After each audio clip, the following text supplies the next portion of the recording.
Amun, Amen. Ancient Greek, mu mu omega nu Amun, mu mu omega nu Hamun, was a major Egyptian deity and Berber deity. He was attested since the Old Kingdom together with his spouse Amunet. With the 11th dynasty, he rose to the position of patron deity of Thebes by replacing Munthu. After the rebellion of Thebes against the Hyksos and with the rule of Ahmose I, Amun acquired national importance, expressed in his fusion with the sun god, Ra, as Amun-Ra or Amun-Re. Amun-Ra retained chief importance in the Egyptian pantheon throughout the New Kingdom. Amun-Ra in this period held the position of transcendental, self-created creator deity, par excellence. He was the champion of the poor or troubled and central to personal piety. His position as king of gods developed to the point of virtual monotheism where other gods became manifestations of him. With Osiris, Amun-Ra is the most widely recorded of the Egyptian gods.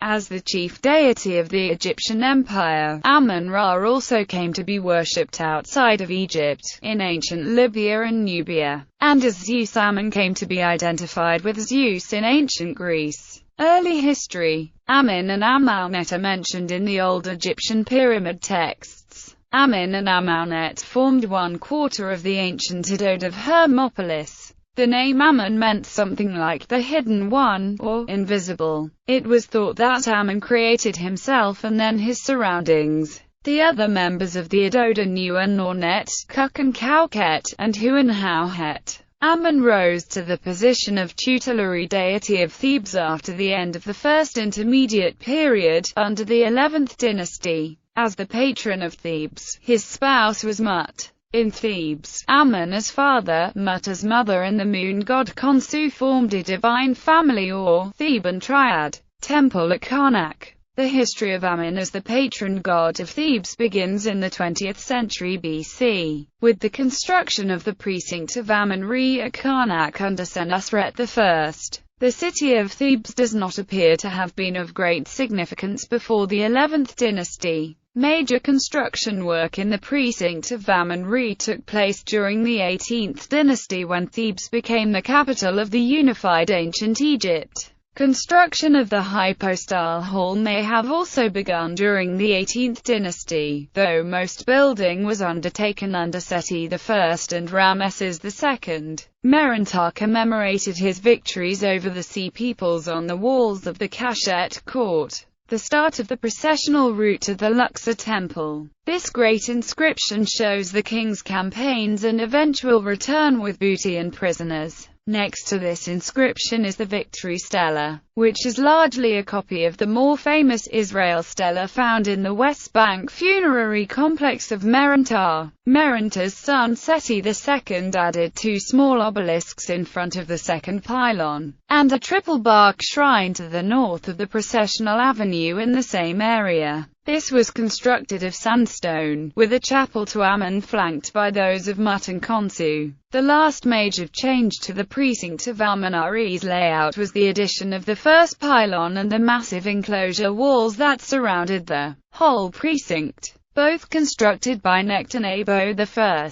New Kingdom. Identification with Min and Ra. When the army of the founder of the 18th dynasty expelled the Hyksos rulers from Egypt, the victor's city of origin, Thebes, became the most important city in Egypt, the capital of a new dynasty. The local patron deity of Thebes, Amun, therefore became nationally important. The pharaohs of that new dynasty attributed all their successful enterprises to Amun, and they lavished much of their wealth and captured spoil on the construction of temples dedicated to Amun. The victory accomplished by pharaohs who worshipped Amun against the foreign rulers brought him to be seen as a champion of the less fortunate, upholding the rights of justice for the poor. By aiding those who traveled in his name, he became the protector of the road. Since he upheld Maat, those who prayed to Amun were required first to demonstrate that they were worthy by confessing their sins. Votive stele from the artisans' village at Deir el-Medina record. Amun, who comes at the voice of the poor in distress, who gives breath to him who is wretched. You are Amun, the Lord of the Silent, who comes at the voice of the poor. When I call to you in my distress, you come and rescue me. Though the servant was disposed to do evil, the Lord is disposed to forgive. The Lord of Thebes spends not a whole day in anger. His wrath passes in a moment, none remains. His breath comes back to us in mercy. May your car be kind, may you forgive. It shall not happen again. Subsequently, when Egypt conquered Cush, they identified the chief deity of the Cushites as Amun. This Cush deity was depicted as ram-headed, more specifically a woolly ram with curved horns. Amun thus became associated with the ram, arising from the aged appearance of the Cush ram deity. A solar deity in the form of a ram can be traced to the pre-literate Kerma culture in Nubia, contemporary to the Old Kingdom of Egypt. The later name of Nubian Amun was Amani, attested in numerous personal names such as Tanwetamani, Arkamani, Amanata, Amanashakato, Natakamani. Since rams were considered a symbol of virility, Amun also became thought of as a fertility deity, and so started to absorb the identity of Min, becoming Amun Min. This association with virility led to Amun Min gaining the epithet Kamutif, meaning bull of his mother, in which form he was found depicted on the walls of Karnak, Ithyphallic, and with a scourge, as Min was. As the cult of Amun grew in importance, Amun became identified with the chief deity who was worshipped in other areas during that period, the sun god Ra. The identification led to another merger of identities, with Amun becoming Amun-Ra. In the hymn to Amun-Ra, he is described as Lord of Truth, Father of the Gods, Maker of Men, Creator of all animals, Lord of things that are, Creator of the Staff of Life, a Tenist heresy during the latter part of the 18th dynasty. The pharaoh Akhenaten disliked the power of the Temple of Amun and advanced the worship of the Aten, a deity whose power was manifested in the sun disk, both literally and symbolically. He defaced the symbols of many of the old deities, and based his religious practices upon the deity, the Aten. He moved his capital away from Thebes, but this abrupt change was very unpopular with the priests of Amun, who now found themselves without any of their former power. The religion of Egypt was inexorably tied to the leadership of the country, the pharaoh being the leader of both. The pharaoh was the highest priest in the temple of the capital, and the next lower level of religious leaders were important advisors to the pharaoh, many being administrators of the bureaucracy that ran the country.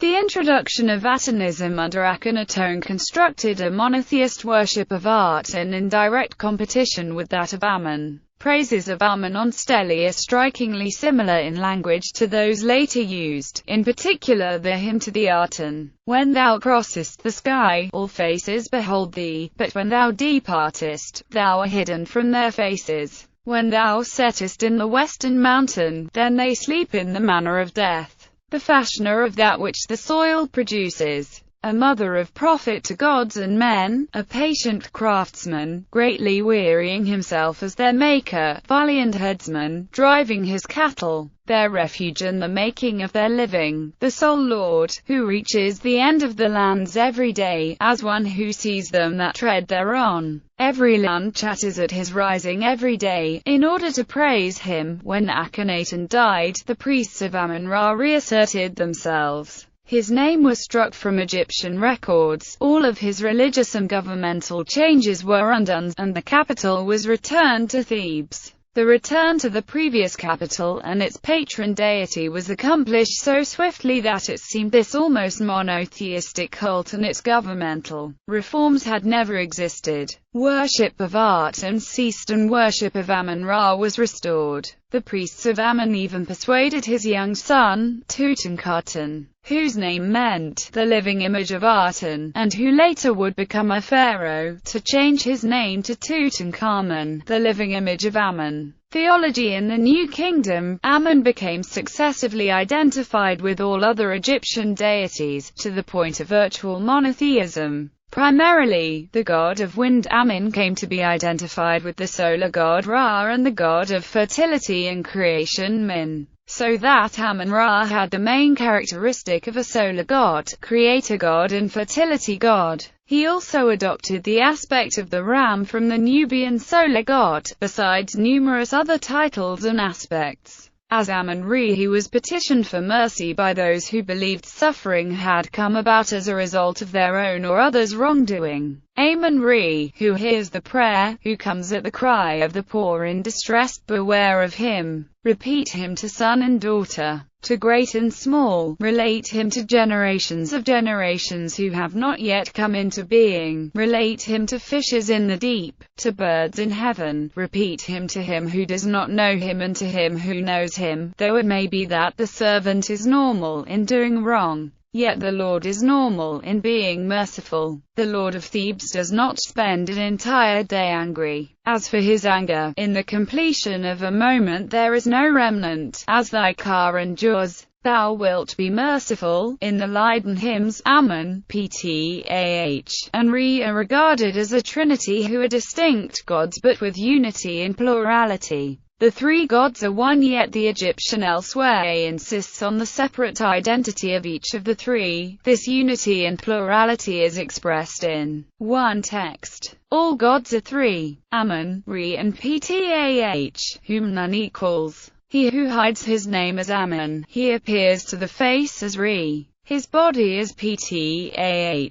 The hidden aspect of Amun and his likely association with the wind caused Henry Frankfurt to draw parallels with a passage from the Gospel of John. The wind blows where it wishes, and you hear the sound of it, but do not know where it comes from and where it is going. John chapter 3 verse 8. A Leiden hymn to Amun describes how he calms stormy seas for the troubled sailor. The tempest moves aside for the sailor who remembers the name of Amun. The storm becomes a sweet breeze for he who invokes his name. Amun is more effective than millions for he who places him in his heart. Thanks to him the single man becomes stronger than a crowd. Third intermediate period. Theban high priests of Amun. While not regarded as a dynasty, the high priests of Amun at Thebes were nevertheless of such power and influence that they were effectively the rulers of Egypt from 1080 to c. 943 BC. By the time Herihor was proclaimed as the first ruling high priest of Amun in 1080 BC, in the 19th year of Ramesses XI, the Amun priesthood exercised an effective hold on Egypt's economy. The Amun priests owned 2/3 of all the temple lands in Egypt and 90% of her ships and many other resources. Consequently, the Amun priests were as powerful as the pharaoh, if not more so. One of the sons of the high priest Pinacham would eventually assume the throne and rule Egypt for almost half a decade as Pharaoh Susenis I.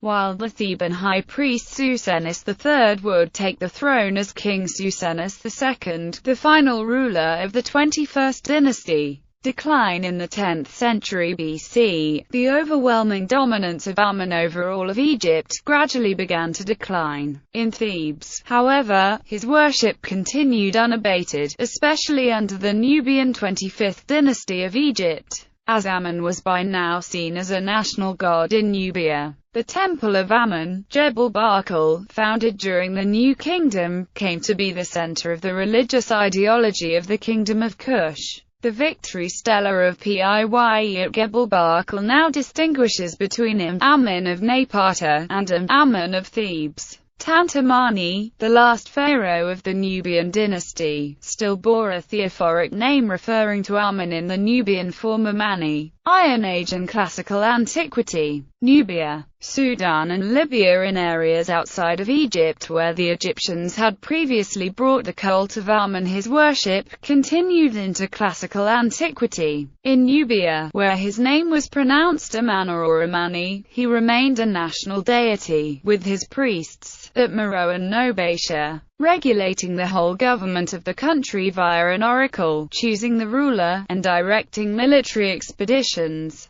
According to Diodorus Siculus, these religious leaders even were able to compel kings to commit suicide. Although this tradition stopped when Achaemenid, in the 3rd century BC, slew them. In Sudan, excavation of an Amun temple at Danjil began in 2000 under the directorship of Drs. Salah Muhammad Ahmed and Julie R. Anderson of the National Corporation for Antiquities and Museums, Sudan and the British Museum, UK, respectively. The temple was found to have been destroyed by fire and accelerator mass spectrometry, and C14 dating of the charred roof beams have placed construction of the most recent incarnation of the temple in the 1st century AD. This date is further confirmed by the associated ceramics and inscriptions. Following its destruction, the temple gradually decayed and collapsed. In Libya there remained a solitary oracle of Amun in the Libyan desert at the oasis of Siwa. The worship of Amun was introduced into Greece at an early period, probably through the medium of the Greek colony in Cyrene, which must have formed a connection with the great oracle of Amun in the oasis soon after its establishment. Iabes, a mythological king of Libya, was also considered a son of Hammon. Levant Amun is mentioned as a deity in the Hebrew Bible, and in the Nevi'im, texts presumably written in the 7th century BC. The name No Ammon occurs twice in reference to Thebes, by the KJV rendered just as No. Jeremiah chapter 46 verse 25. The Lord of hosts, the God of Israel, said,